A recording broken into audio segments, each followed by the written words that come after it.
Hi అండి, నమస్తే. Welcome to మా వంటగది. ఈరోజు మా వంటగదిలో కొరమేను చేపల కూర ఎలా తయారు చేయాలో చూద్దాం. పల్లెటూరులో ఎలా చేస్తారో అలా ప్రిపేర్ చేసుకుందాం.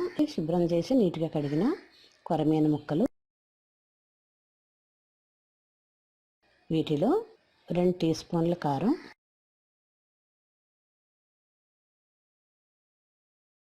రుచికి తగినంత ఉప్పు,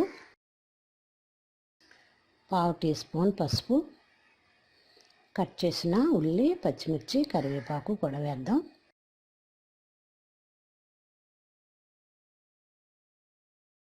ఇప్పుడు దీనిలోనే ఇట్లా చేయి పట్టి చేతిలో వేసుకుంటారు నూనె. ఇలా ఒక 2-3 టేబుల్ స్పూన్ల నూనె కూడా వేసి బాగా కలుపుకుందాం.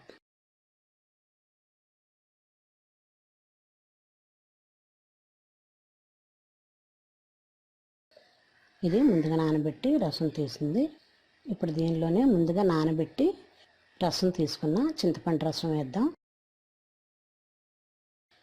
ఇలా చింతపండు రసం వేసి ఇంకొద్దిగా నీళ్లు కూడా పోసి స్టవ్ మీద పెట్టి ఒక 10-15 నిమిషాలు ఉడకనిద్దాం. ఈలోపు దీనిలో కావాల్సిన మసాలా ప్రిపేర్ చేసుకుందాం. లవంగాలు, దాల్చిన చెక్క, యాలకులు, జీలకర్ర, ధనియాలు, గసగసాలు, ఎండు కొబ్బరి ముక్కలు, వీటన్నిటిని చిన్న రోల్ లాంటి రాతి రోల్లో వేసి దంచుకుందాం. వీటిని ఇలా మెత్తగా దంచి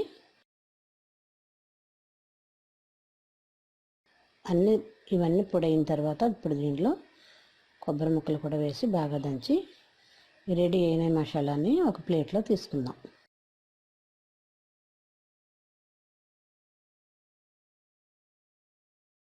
ఇప్పుడు దీన్ని ప్లేట్లో తీసుకొని చిన్న అల్లం ముక్కలు 2, ఒక 7-8 వెల్లుల్లి రేకలు కూడా వేసి పేస్ట్లా చేసుకుందాం.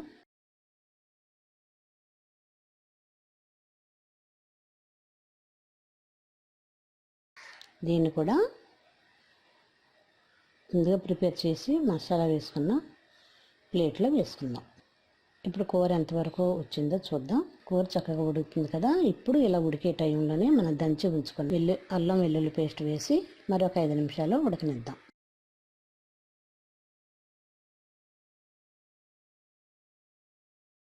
ఇప్పుడు ఒక 5 నిమిషాలు అయిన తర్వాత ఇప్పుడు మూత తీసి మనం ముందుగా ప్రిపేర్ చేసుకున్న గరం మసాలా, అలాగే సన్నగా కట్ చేసిన కొత్తిమీర కూడా వేసి మూత పెట్టి జస్ట్ 1 నిమిషం ఉడకనిచ్చి స్టవ్ ఆఫ్ చేసుకుందాం.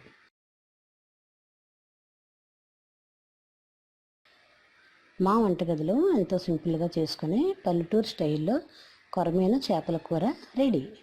మరిన్ని వంటల కోసం మా వంటగదిని సబ్స్క్రైబ్ కాగలరు. ధన్యవాదములు.